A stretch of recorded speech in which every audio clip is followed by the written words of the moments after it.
Love is an industry. Love is a poem. Love is an ocean. Love is eat a lot of chocolate. A person can become great provided that they've read the complete works of Oscar Wilde. Then after doing that, just a good woman, you know, somebody you're going to connect with, somebody you feel that you can create the entire life with. Prepare for death. I like to think that God created us because I don't know why God created us. I don't know. Somebody invented football. It's probably like one guy that invented football. Look how great that is. That changed the world. Whenever I go to the ocean and I see the water and it doesn't end, I realize it makes me feel the whole world is actually connected. Hell, wow. Not a place I want to be. Heaven, a nice, hot, beautiful beach. Enjoyment, we want satisfaction.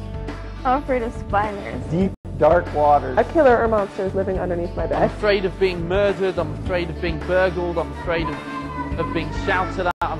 You can't get everything you want. I prayed for children, and thank God I have 2 beautiful little girls. This life's amazing.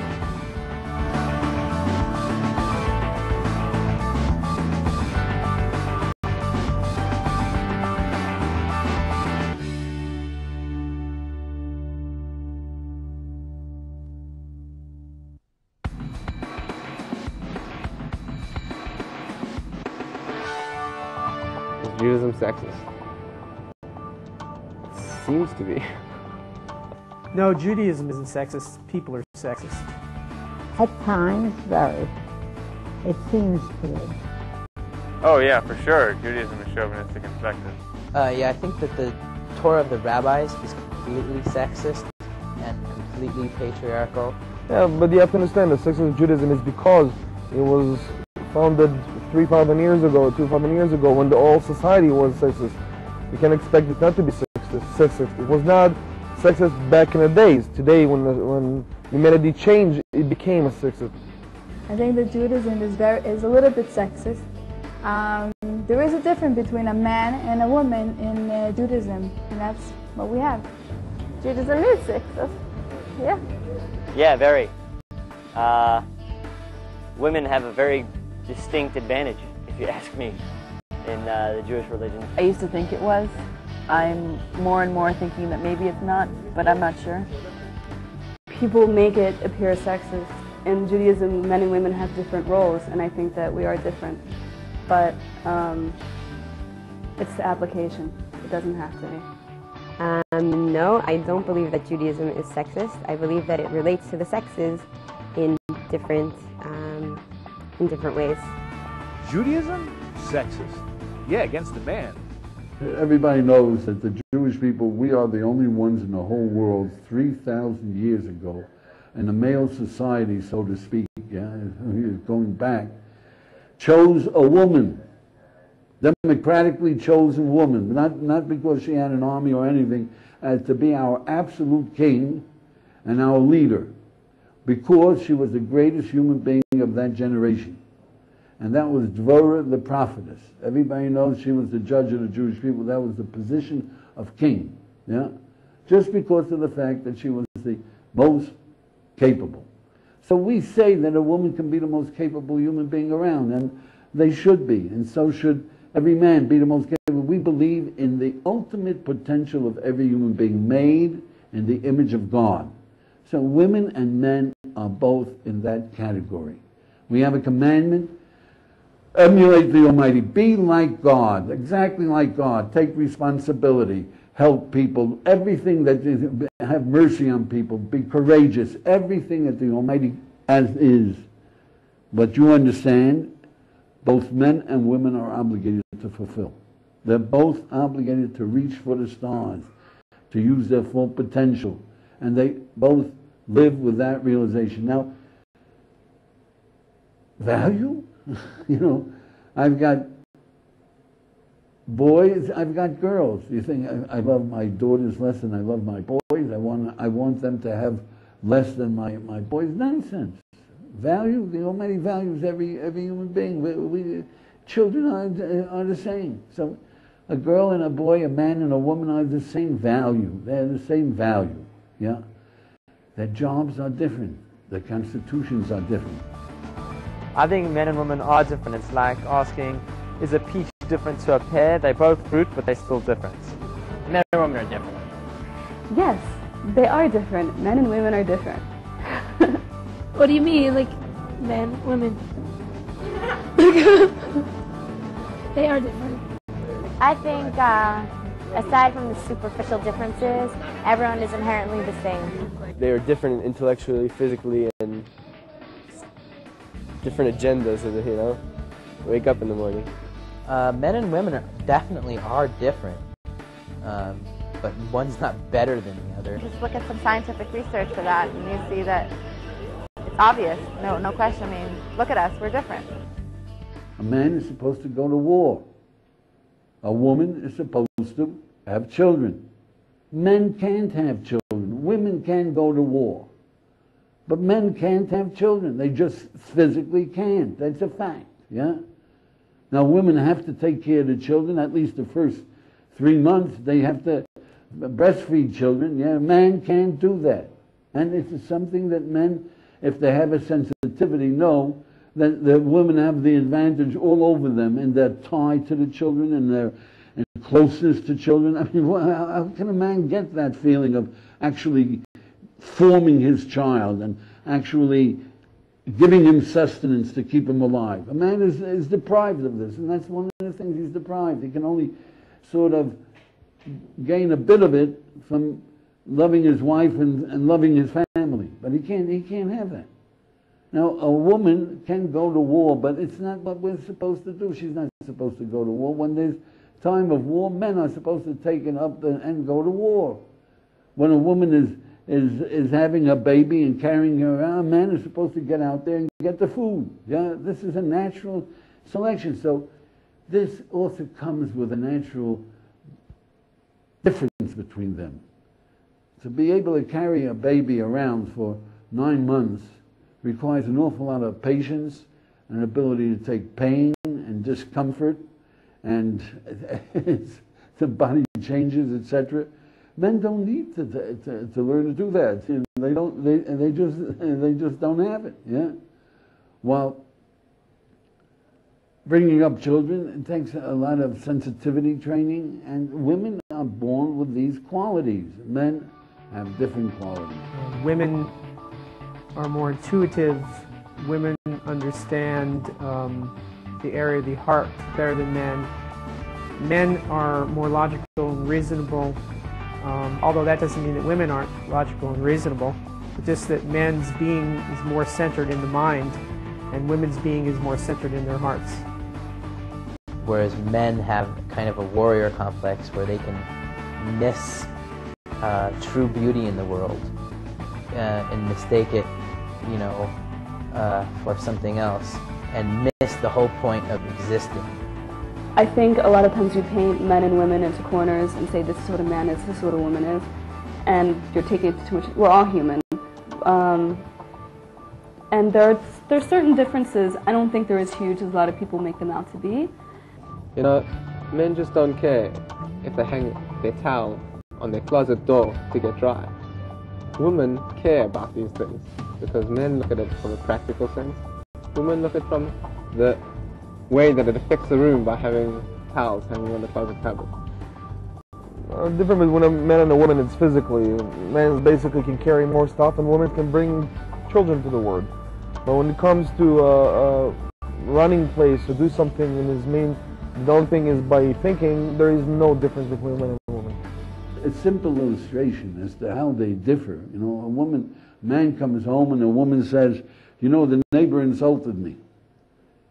The man says, yeah, I'll go right up there and punch him in the nose. She says, please, don't do that. I'm going to have to live with the consequences. No. Then what do you want from me? The man doesn't understand what the woman wants from him, yeah, and the woman doesn't understand that he wants to punch the guy in the nose. What the woman really is looking for is some empathy. Feel for me. Look what he did. It's horrible, yeah? But let's not make any more scenes, yeah? While the man says, I'll take action, and why do you bother me if you don't want me to take action? You see, these things, there's a heck of a lot of them. I might get in a bit of trouble from this from my sister and friends, but I think men tend to be more logical and less emotional, whereas the woman obviously would be the opposite. Usually men don't exactly understand what's going on in the kitchen, what's going on with the children, what's going on with the laundry, and women have an instinct to these things. They feel it, they understand it. Basically, women have their own language, and we have to try to understand that language. And men, we have different roles. From what I see, that when women are having problems or issues, they like to talk about it, they like to talk to as many people about it, they get a lot more emotional about it. And when a man has the same problems or going through his issues, he wants to just crawl into a cave. Yes, if I knew the answer to that question, a lot of psychologists would be out of jobs. So, but men and women are different. That does not mean that we're sexist. We say that a man without a woman is a half a man, and a woman without a man is a half a woman. You know, together we make one human being. A man without a woman has no blessing, he has no house. A woman is the stability of a family. And a family is what civilization is about. Out of me into we. We are one. We are one is what civilization is about. I definitely think they're different because they live in a world of women where men have a viewpoint of men, and we see ourselves as that group or the other group. I mean, the classic example is the toilet seat thing. I mean, they must really get over this issue. Really up, down, you know. We're not talking about a major gradient. It's really not that major. It's not a lot of work. How much energy does it take? Come on, work with me. We're from different planets, in fact, different universes.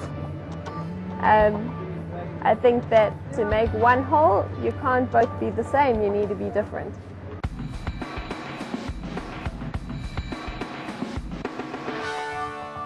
I think aspects of Judaism are outdated.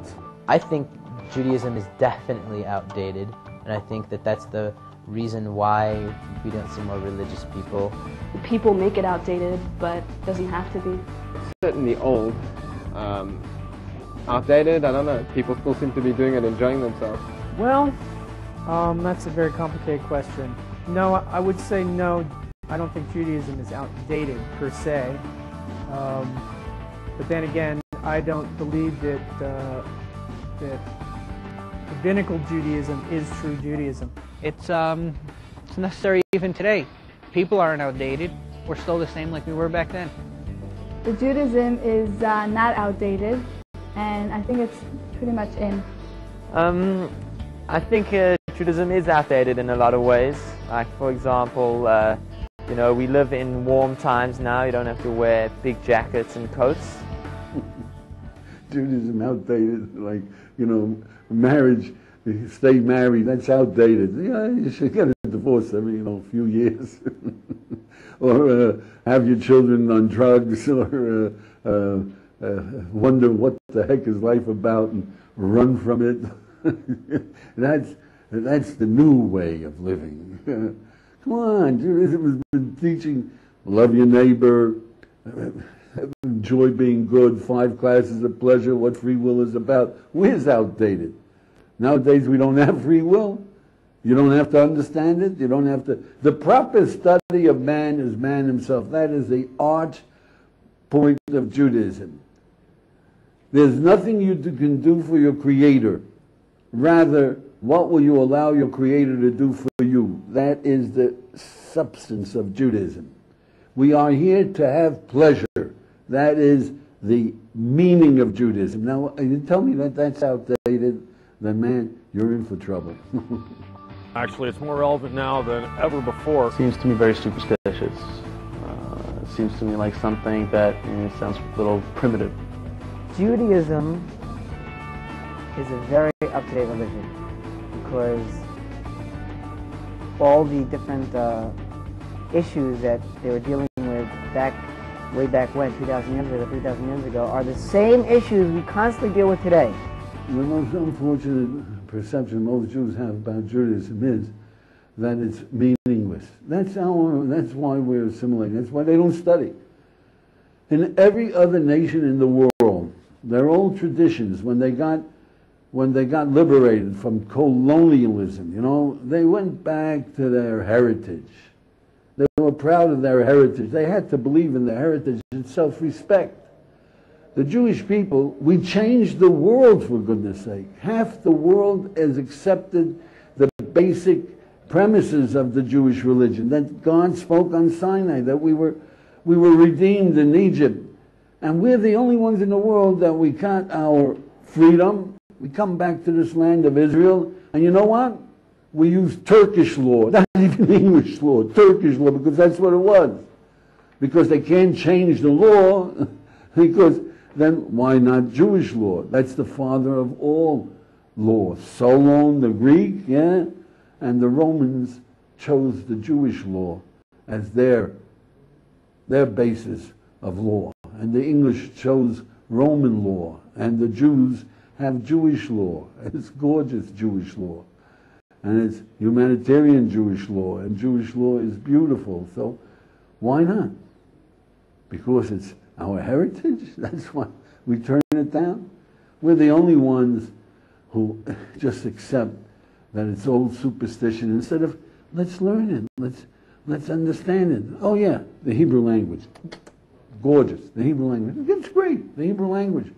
But the book that the whole world reads, we look at it as nonsense. The book that changed humanity, the Bible, we teach it to our kids as fairy tales. We don't even know ourselves the profundity of it and the depth and the power of our heritage. It's only the Jews that can be so stubborn.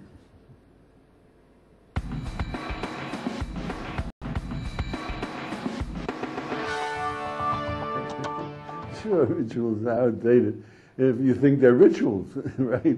If you're putting a mezuzah on the door, and you know, they say that 90% of the Israelis put a mezuzah on their doors. If you think that the mezuzah on the door is to keep out the evil spirits, or as a guardian angel, or whatever it is, you're outdated, man. But if you open the mezuzah, and you take a look and you read it, and you read there about the greatest pleasure in life, about why life is so beautiful, what makes life so beautiful, and how to remember it, then it's pretty obvious that the Almighty did not create us to have a mezuzah on our door. He told us to have a mezuzah on our door to remember what we were created for, the greatest pleasure that there is. So read the mezuzah before you say it's a ritual. And the same thing goes. Anything that you don't understand, don't call it a ritual. You know, when you're going to have children, or you had children, so you teach them to say please, thank you, I'm sorry, yeah? And you know what? Don't be shocked. One day they're going to say to you, I said please, so where's my chocolate? And like, it's a hold-up, man. They paid their price. You're not paying them. You're not giving them. And then, you know, they turn it into a ritual. You want them to really mean it. It's very unlikely until they're a little older to understand what I'm sorry means, rather than just, okay, I paid my dues, now you got to forgive me because I said I'm sorry. Didn't I say I'm sorry? What's the matter with you? I said I'm sorry. So one of the misconceptions that people have about Judaism, the deep misconceptions, is that it's ritual. And we explain, the Almighty is there for one purpose, to give us pleasure. They think that it's arbitrary. It's not. He's trying to explain, like we try to explain to our children. Love your brother. You'll be happy. You'll enjoy it. There's more to love than... We try to explain it to them. The Almighty tries to explain to us. Live with joy. Be happy. Accomplish. Be good. You'll feel good about it. Do your work. It's only for our good.